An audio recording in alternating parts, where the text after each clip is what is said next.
بسم اللہ الرحمن الرحیم۔ آج کے راز درود کے ایپیسوڈ 5 میں آپ سب کو خوش آمدید۔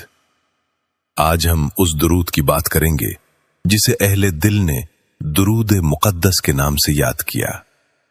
ایک ایسا درود جو صدیوں سے اہل محبت کی زبانوں پر جاری ہے، ایک ایسا درود جس کے ہر لفظ میں رسول کریم صلی اللہ علیہ وآلہ وسلم سے وابستگی، احترام اور عاجزی جھلکتی ہے۔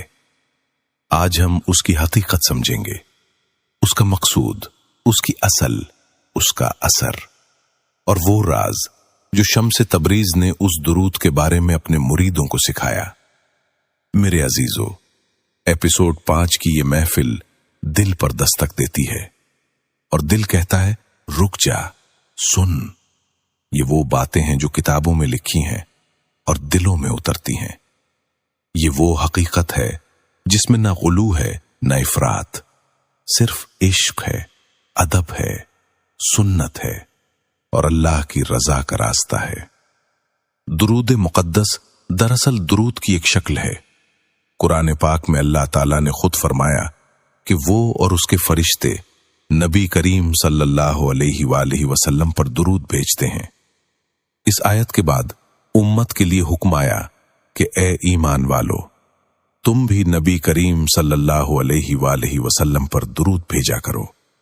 یہی وہ بنیاد ہے جس پر تمام درود قائم ہیں، چاہے وہ درود ابراہیمی ہو، درود پاک ہو یا درود مقدس، سب کا مقصد ایک ہی ہے، نبی کریم صلی اللہ علیہ وآلہ وسلم پر رحمت و سلام کی دعا۔ درود مقدس کی اصل فضیلت یہ ہے کہ یہ ایک مکمل دعائیہ اسلوب رکھتا ہے۔ اس میں نبی کریم صلی اللہ علیہ وآلہ وسلم کی شان بیان ہوتی ہے اور ساتھ ہی بندہ اللہ تعالیٰ سے دعا کرتا ہے کہ یا رب، اپنے محبوب پر رحمت نازل فرما، ان پر سلام ہو، ان پر برکت ہو اور ہمیں بھی ان کی محبت، ان کی شفاعت اور ان کے راستے کا مسافر بنا دے۔ یہی اس درود کی اصل ہے۔ نہ اس میں کوئی غیب کا دعویٰ، نہ کوئی غیر مستند کرامت، نہ کوئی ایسی بات جو قرآن و حدیث میں نہ ہو۔ اہل تصوف نے ہمیشہ اس بات کا خیال رکھا کہ درود پڑھتے ہوئے بندہ ادب میں رہے، حقیقت میں رہے اور تازہ دل کے ساتھ رہے۔ اسی لیے شمس تبریز اپنے مریدوں سے کہا کرتے تھے کہ جو درود پڑھو اسے سمجھ کر پڑھو، اس کے لفظوں کو دل سے گزرواؤ، اس میں خشوع لاؤ، اسے دعا سمجھ کر پڑھو، نہ کہ محض تکرار۔ شمس تبریز اپنی محفلوں میں کہا کرتے تھے کہ درود کی ایک کیفیت ہے، جو دل میں ادب سے پیدا ہو وہ نور بن کر دل میں ٹھہر جاتی ہے، اور جو زبان سے بغیر سوچے نکلے وہ صرف آواز رہ جاتی ہے۔ ان کا مقصد یہ تھا کہ درود پڑھنے والا درود کے مقصد کو سمجھ لے، یعنی اللہ سے دعا کرنا کہ وہ اپنے محبوب صلی اللہ علیہ وآلہ وسلم پر اپنی رحمت نازل کرے۔ یہی وہ حقیقت ہے جو کتابوں میں بیان ہوئی ہے کہ درود دعا ہے، عبادت ہے، رحمت کا ذریعہ ہے۔ درود مقدس کی ایک بڑی فضیلت یہ ہے کہ یہ دل کو نرمی دیتا ہے۔ جب بندہ بار بار رحمت کی دعا کرتا ہے تو اس کے اندر کی سختی پگھلتی ہے، اس کا دل صاف ہوتا ہے، اس کے معاملات میں کشادگی پیدا ہوتی ہے، کیونکہ حدیث میں آتا ہے کہ جو شخص نبی کریم صلی اللہ علیہ وآلہ وسلم پر ایک مرتبہ درود بھیجتا ہے، اللہ تعالیٰ اس پر 10 گنا زیادہ رحمت نازل فرماتا ہے۔ یہ بات بالکل قرآن و حدیث سے ثابت ہے۔ اسی لیے درود ہمیشہ رحمت، برکت اور سکون کا ذریعہ رہا ہے۔ اہل دل کہتے ہیں کہ درود مقدس پڑھنے سے دعا آسان ہوتی ہے، کیونکہ درود اپنے اندر قبولیت کا راز رکھتا ہے۔ اس کا مطلب یہ نہیں کہ درود کوئی جادو ہے، اس کا مطلب یہ ہے کہ جب بندہ اللہ کے محبوب پر رحمت کی دعا کرتا ہے تو اللہ تعالیٰ اس بندے کی اپنی دعاؤں پر بھی رحمت فرما دیتا ہے۔ یہ ایک روحانی نزاکت ہے اور ایک حقیقت بھی۔ اسی لیے شمس تبریز اپنے مریدوں کو سمجھاتے تھے کہ درود پڑھو تو بیٹھ کر پڑھو، سوچ کر پڑھو، دل لگا کر پڑھو، کیونکہ درود دل کو اللہ کے ذکر کے لیے نرم کرتا ہے۔ یہی کیفیت آگے چل کر بندے کی زندگی میں سکون بن جاتی ہے۔ درود مقدس پڑھنے کا مقصد صرف ثواب نہیں، اس کا مقصد دل کو رسول کریم صلی اللہ علیہ وآلہ وسلم کی محبت سے جوڑنا ہے، کیونکہ محبت ایمان کا حصہ ہے اور محبت بغیر یاد کے نہیں ہوتی۔ درود یاد ہے، درود تعلق ہے، درود ادب ہے۔ اب ہم اگلے حصے میں یہ سمجھتے ہیں کہ درود مقدس پڑھنے سے کیا ہوتا ہے۔